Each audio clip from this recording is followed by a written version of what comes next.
It doesn't get any better than this. After a thrashing in the last preseason game, Montreal came out and put on one of the more dominant performances we've seen, with positive notes from everyone, including Lane, Hutson, developing a cannon of a shot, even getting some of the Laval guys in on the action like Sean, Farrell, Alex Newhook scoring a goal. So much went right in this game, but not just that today. The good news doesn't stop there. Habs' top pick in this last draft, Alexander Zharovsky, not only gets a beauty of a tic-tac-toe goal, but also picks up a nice saucer assist as he gets 2 points in his KHL debut this season. So much to break down, all of it coming up on this episode of Habs Digest, and we gotta start with our boy Alexander Zharovsky. Jesse, my goodness, on pace, 61 goals, 61 assists for 122 points, of course. No, but he missed the first little bit of this season with an injury that he sustained that injury in a basketball practice, which is kind of funny. But again, we traded up to get this guy. He would have been our first round pick. We picked him early in the second round. 2 points in his debut this season for UFA, and he looked great while doing it. I mean, look, I don't want to get ahead of myself, but this dude played a pro game today, and yeah, I'm just super excited to see what's to come from him, because I think he's about to blow a lot of people's minds with what he's capable of doing in the KHL. And just really so happy to see Alexander Zharovsky back. No more basketball for Alexander. That has to be it right now, because we're missing seeing these highlights, even in just that brief period that he was out. But again, so nice to see him back and just having that impact right away. And as we see it, it's happening by driving, the action to the net, which is always great to see. And then, of course, showing that amazing finishing touch. And you can tell he's just reading the play like so well in the offensive zone. Like, he knows where it's going, and he's just waiting. He's like, pass me the puck, or like, set this up. I'm right here. I'm completely unmarked, and obviously just finishing it off.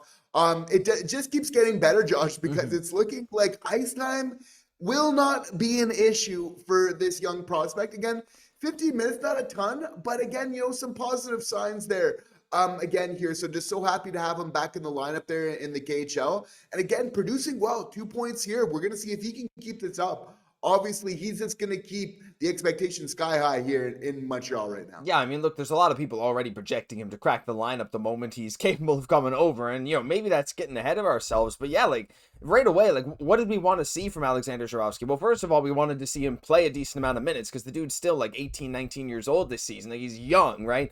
But also, you wanted to see, can he put that skill on display? And yeah, he did both. 15 minutes, like, you said, it's not like crazy. It's not like 18, 19 minutes as a forward, but like, for a guy as young as he is, I don't think people realize how rare that can be in the KHL, let alone putting up an impressive performance. So super happy for Alexander Zharovsky. But I mean, Jesse, the happiness just continues into this game. We'll roll the highlights. There's so much to talk about. Lane Hutson is a massive subject, but feel free to pause. Oh, I feel like it feels like a long time since we've done a little, post-game video. Feel free to pause, take a look at the box score. Yeah, it's back. Only 2 more preseason games till we're at the regular season, but so many guys we could talk about tonight, Jesse. We are going to have a focus on Hutson, and I do want to talk about Bolduc a bit later, but we can look at, like, Hutson was amazing, but I want to talk about maybe Joe Veleno first. I don't know. This is the first guy that came to my mind, and I'm just going to say what I thought. I thought he played an NHL caliber game tonight. He took the second most faceoffs on the team. Oliver Kapanen took 14, but Joe Veleno went 69%. Nice. 9 wins, 4 losses on the faceoff dot. No, he didn't register a point, but he had 2 hits. He was making a lot of smart plays. I mean, he even played the penalty kill, Jesse. Again, like, the thing with him, former exceptional status player,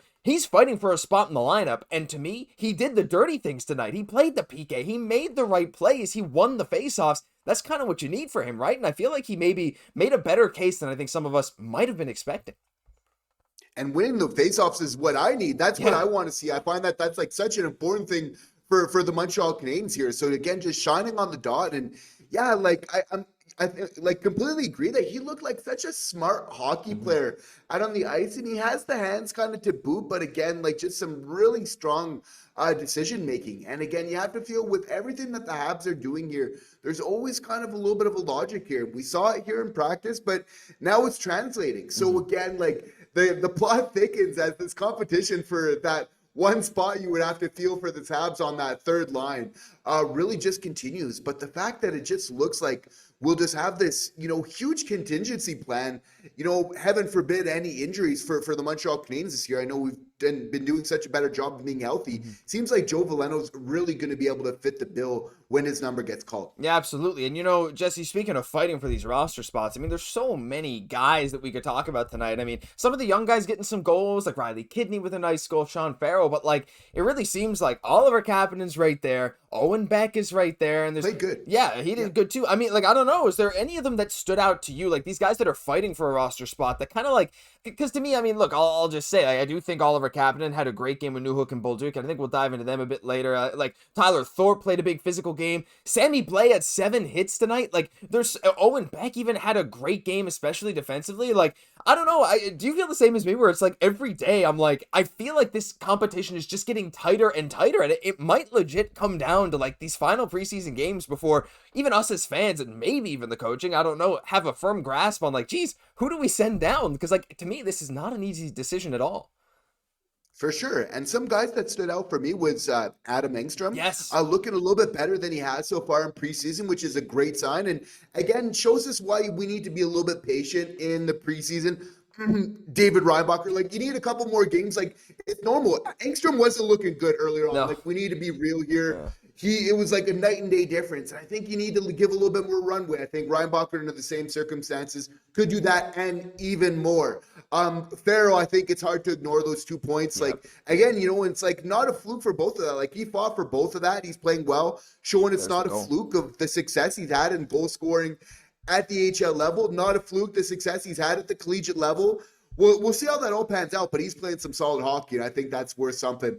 But Josh, like, Lane Hutson said recently, I know we're going to get into him just a second, but he said, like, nobody's spot is really, like, given on the lineup, like, every single night. So I think if you're asking me guys that really stood out, though, I think we have to talk about, like, Alex Newhook here. Like, again, I think it's important for him. Like, it's not a given for him, like, to see him when he's getting opportunities. He's taking advantage of it and really setting the tone, finding the seam. Very nice play from Carey, of course, but I think just, like, reading the play well, getting in the front of the net, and finishing it. Like, we've been very vocal, Josh, like, that we think that Alex Newhook is going to have a great year here coming up, and him showing some offensive spark, I think, early in this game, it definitely one of those standouts for me here tonight. Yeah, I completely agree. And again, like we're talking about how a lot of these guys are fighting for their NHL careers, which is why I think we saw a more intense squad tonight. Plus, I'm sure Marty tore into them to some extent, but like there's some guys fighting for their NHL careers, but there's also guys knowing like there's like you might get a chance to play up in the lineup, or you might see someone below you coming to take your spot. And this line, like Newhook, Bolduc, and Kapanen, again, it was really exemplary tonight. And Newhook, you made a great point. 2 points. That goal was great. 18 minutes.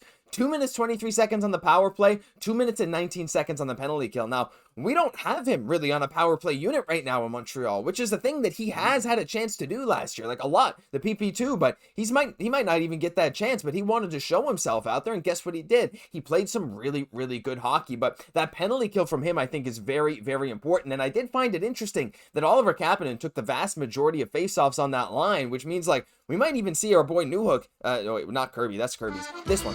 We might even see Newhook transition to maybe more of a winger role, or just take those faceoffs on his strong side. He might even fit better as a winger, but you're absolutely right with him. And like, and just to stay on that same line, I do want to mention Bolduc too. Now, he didn't actually technically register a hit, but Jesse, I feel like if we're talking about standout guys again, other than Hutson, Zachary Bolduc, I just loved watching him play, because I feel like wherever the puck was, he was. Like, he was working his butt off. He was fast. He was in the right spot every time. And I feel like he had one of those innate abilities. Like, it's not everyone that has it. Like, sometimes I'm watching him, and I just feel like he's always around the play. And it's something really interesting to watch. He loves getting in the dirty areas. We saw him rip a few, like, hard snapshots. Like, you can see why this dude was 4th in the NHL in power play goals after the Four Nations break with 6, behind only Kevin Fiala, Wyatt Johnston, and Alex Ovechkin last year. They showed that graphic on RDS. This dude, again, like, it's not like he put up a crazy point night. He had 1 assist, but like, I thought he played such a great game tonight, and you can absolutely see the potential with him.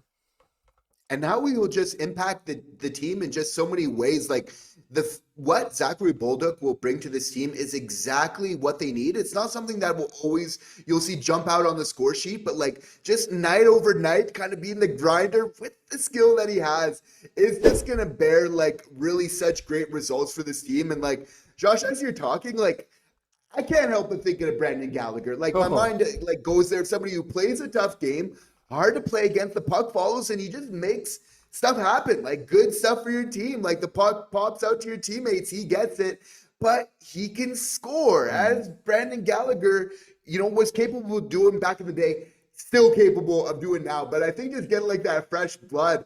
Again, Martin St. Louis has been talking about that toughness that's needed on this team. And Bolduc is like that perfect remedy. Again, if we're speaking about getting the playoffs, like this is just the perfect guy that I think brings such like a needed element. And clearly he's doing well playing with Newhook, which I think is early, good signs for us for chemistry. But this is a guy that can go up and down your lineup between that second and third line, Josh, all depending here. Yeah, it's interesting. Like watching him, like he looks like one of those guys that's translatable between lines. Like, there's some guys you feel like you can put him on any line and he's going to be positive, right? His defensive play was solid. He's physical. He likes getting to the dirty areas. He has a rocket of a shot. He's smooth with the puck. It's like you can just envision it already. But then we kind of talked about that last video too. But I'm excited for him. But you know what? I think we got to get to the main event, Lane Hutson, because I don't think it's a stretch to say he was the best player on the ice tonight by a pretty wide margin. Like, the way he thinks, the way he plays was unreal. Like, we could have highlights of just the entire game of Lane Hutson, but there was this quote as well from Nick Kyprios from Sportsnet, one of the intermissions. You watch him, and he's playing a different game than everybody else. Anytime you're lined up against him, you better be on your toes, because his lateral movements are amongst the best out there right now in the game. And there was absolutely no doubt that that's true. And even today, like, along the blue line on that power play is ridiculous. We'll roll the highlights again. He has the third goal here. This is Newhook scoring the first one, and of course, now here's Riley Kidney getting this one. But Lane Hutson's third one here, you watch that little stutter step, fakes the shot, waits for people to skate in front, and there he rips it. People have been saying he's been working on his shot this summer. Jesse, it absolutely looks like he has. That's not a muffin like some of his shots were last year. He ripped that, and if you watch the slow-mo replay, he even hit Dakota Joshua's stick on the follow-through, still got all that on the puck. He is playing a different game. Tonight just proved, to any doubters, if there's still some left out there, this dude is ready to somehow surpass his rookie season, I think. Maybe that's crazy, but I really don't think it is. No, definitely. And, a lot of analysts are really thinking the same thing. And I love that he's just, really, again, getting that respect around the league right now. He was just so dominant in this game here today. And you feel like there's a clear mandate from himself more than anything else to shoot the puck more. And the fact in this first game, like, we know he's going to be able to, like, play make and set people up all day. But the dimension that it opens up for the Montreal Canadiens, if he can be more of a shot threat in and of himself, and that, space on the ice that opens up for his teammates, I think it's just absolutely tremendous, Josh. Like, I think we need to get to it right away in the hype for, like, Lane Hutson, even of what other analysts were saying of, like, comparing him to kind of like a Cale Makar or a Quinn Hughes in terms of how he impacts the game offensively. But again, it's like we're hearing it from Ivan Demidov, same thing, where like he's getting comparisons to Nikita Kucherov from multiple players as well. It's like we're seeing just the star comparisons of how it's coming up right now from both these players. But yeah, again, like Lane Hutson wasting no time whatsoever. Of course, when he's trading as hard as he is, it's really no surprise that he's starting off even the preseason and really in such fine form here. So again, just looking so great, making so much happen all over the ice. And yes, Josh, for sure, he's just going to continue to get better and better and better as he's really just such a student of the game. Yeah, first guy on the ice every day, it pays off. Like, no matter, like, you're the first guy doing it, the first one in the morning, it always pays off. And Lane Hutson has put on such an incredible performance. I can't wait. I just can't wait for this regular season. And, it was so doom and gloom after last game. And this game, it's like there was nothing wrong. Everything was great. Xhekaj wore an A for this game. We didn't even really get a chance to say that. There's so many other things we could have dove into. Xhekaj versus Struble, they were both great. But, like, we only have a certain amount of time. But look, Lane Hutson stood out. Bolduc, Zharovsky, so many good things. And the vibes are just as high as ever right now. And if you want the Habs to win some more games, you enjoyed this game, hit that free subscribe button. We're pushing for some big goals this season. Thank you for tuning in every single day. Oh, can't wait for the next two games. Regular season's right around the corner. I'm Josh Gosse, my co-host, Jesse Poirier. We'll catch you in the next one.